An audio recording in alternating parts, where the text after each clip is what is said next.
artigos da professora Terezinha Saraiva nos mostram as metas do Plano Nacional de Educação.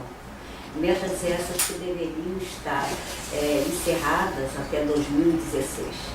Nessas metas, em que ela apresenta no jornal A Folha de Vigília, no seu artigo, nós podemos verificar que muitas das metas não foram atingidas. Principalmente a meta número 1, a número 3, que é a universalização, a alfabetização, né, de todos. Então nós estamos, inclusive, muito aquém do desejado. Por que isso? Por que essas políticas estão fazendo isso? Porque nós temos um vai e vem das políticas em que mostram que assuntos apresentados há décadas do século passado ainda são revigorados no trabalho de hoje. Anísio Teixeira, da década de 50, ele planejava muitas coisas que também não deram certo e depois foram planejadas. Então nós temos um núcleo que é o núcleo político. Outro núcleo, que é o núcleo institucional. Quer dizer, como é que cada colégio, como é que cada escola, como é que cada instituição desenvolve o seu trabalho. Todas deviam ter um projeto político-pedagógico que tivesse a ver, evidentemente, com as políticas, mas tivesse a ver com os objetivos daquela instituição. Não basta que nós façamos nada que poderia ser contrário a isso. O que está acontecendo hoje? O que está acontecendo com as nossas escolas? De nós temos escolas fechadas muito tempo. Eu escrevi um artigo sobre uma escola, a primeira a ser fechada, o Colégio Estadual Prefeito Mendes de Moraes, onde na década de 60, essa escola era considerada a melhor do Rio de Janeiro. Eu fui para lá pela primeira vez como orientadora educacional, ganhei vários prêmios e essa escola foi a primeira a ser fechada porque não atendia. O que faz com que uma escola desça nos seus objetivos, não acompanhe o desenvolvimento da sua realidade? Podíamos ficar aqui comentando sobre outras e várias escolas em que o entra e sai dos alunos e professores não atende às reais necessidades da sua escola. E o terceiro bloco é a questão da prática, da realidade. Como é que essas escolas se desenvolvem? Como é que essas escolas estão fazendo o seu dia a dia, o seu cotidiano? E eu diria aí, que é a minha grande paixão, que educar provém de duas palavrinhas latinas. Educar provém de uma palavra chamada educare e uma outra chamada educere. Educar quer dizer guiar, nortear, dirigir, orientar. Eu educo quando eu levo alguém daqui para lá, num sentido maior do conhecimento, do saber. Mas educar também é uma palavra que provém de um vocábulo latino chamado educere.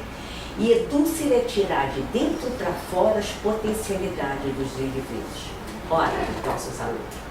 Se essas potencialidades, se essas aptidões, esses interesses são evidentes, Mozart começou a pintar, a tocar piano com 5 anos de idade. Manuel Bandeira começou a escrever muito criança. Então não é difícil orientar para que aqueles que eu não sei. Como é que a escola trabalha com essas informações? Com essa complexidade toda que Edgar Morin já nos falava dos contextos atuais. Então, eu vejo hoje a questão da educação extremamente difícil, porque ela abrange 3 áreas também.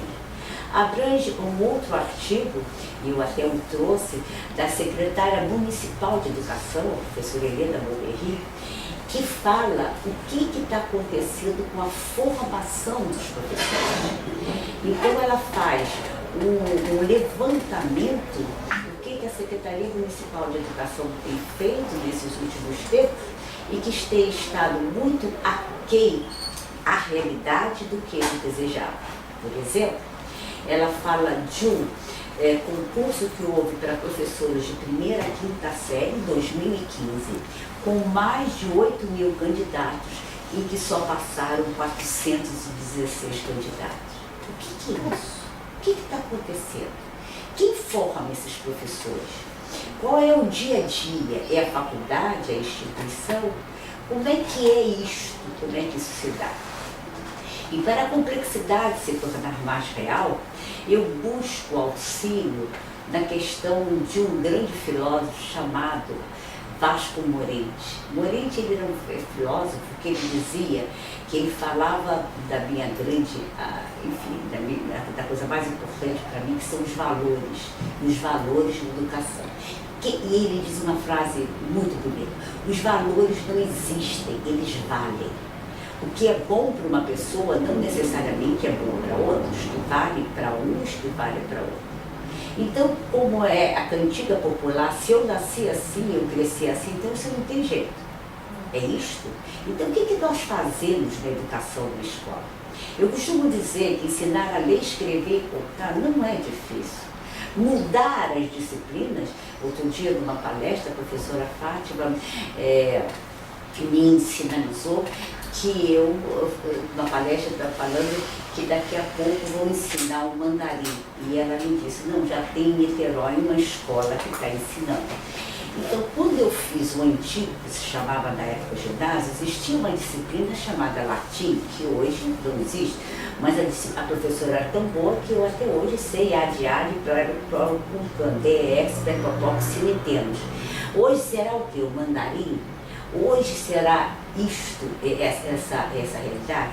Então, o conhecimento não é difícil de nortear, mas ele se torna mais elástico e mais, outra vez, a complexidade, porque hoje nós temos uma coisa chamada tecnologia, em que, de repente, ou não de repente, os alunos sabem mais que os professores.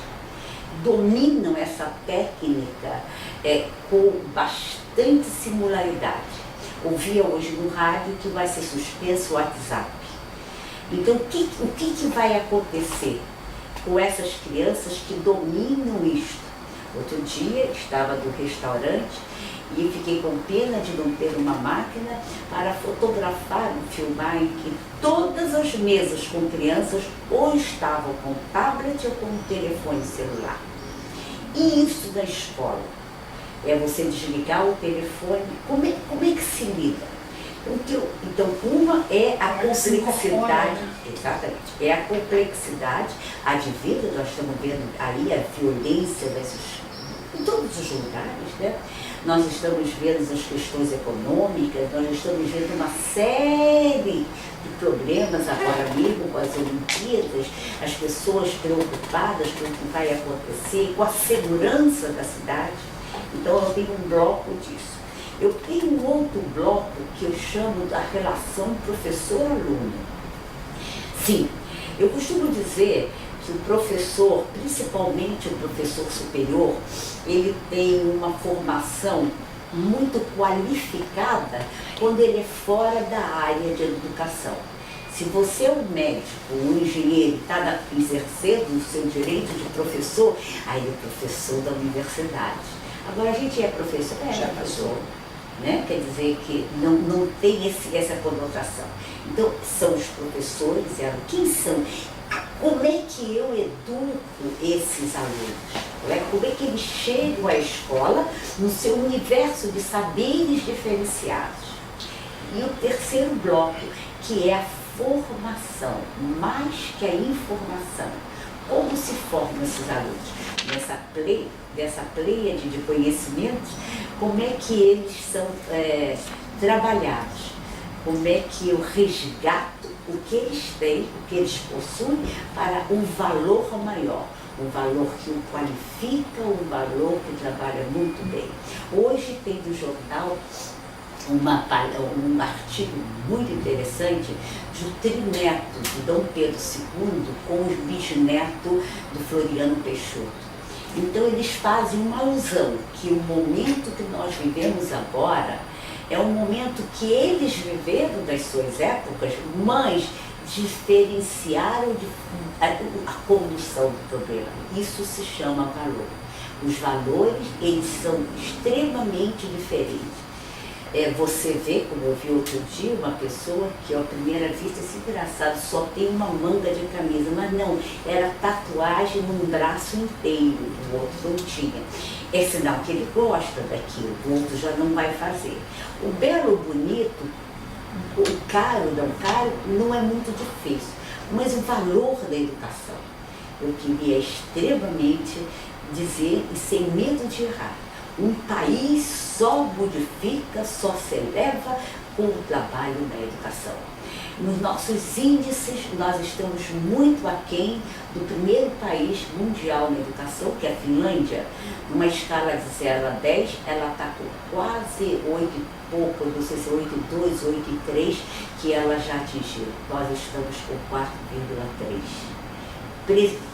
Acho que nós chegaremos nos índices na década de 2023, 2024, que nós chegaremos a 5, quem sabe. Então eu acho que a gente precisava de um investimento maior na educação. Precisávamos de reunião com os próprios alunos para captar os seus desejos, aspirações e interesses. Precisávamos trabalhar escolas diferenciadas. Por que a escola deu certo, a outra não deu certo? Eu não esqueci o nome, mas a escola considerada a melhor do Brasil, publicamente, é uma escola de Teresina, no Piauí. O que essa escola tem? O que essa escola oferece? E mais, o mapeamento da nossa realidade, nós temos escolas rurais, nós temos escolas de índios, nós temos escolas também, evidentemente, particulares. Então, num resumo, se eu podia dizer, eu não acho que a violência das escolas é uma violência dos alunos, que eles estão repetindo o campo que a gente vê aqui fora. Pode até ser, mas eu não vou me conformar com isso. Eu tenho que saber o porquê, eu tenho que levantar as questões e mais. Senhores da lei, senhores que estão dirigindo as escolas, nós temos que traçar metas, nós temos que traçar projetos, nós temos que tratar ações que nos deem a longo, a médio e a curto prazo a resposta a essas nossas necessidades.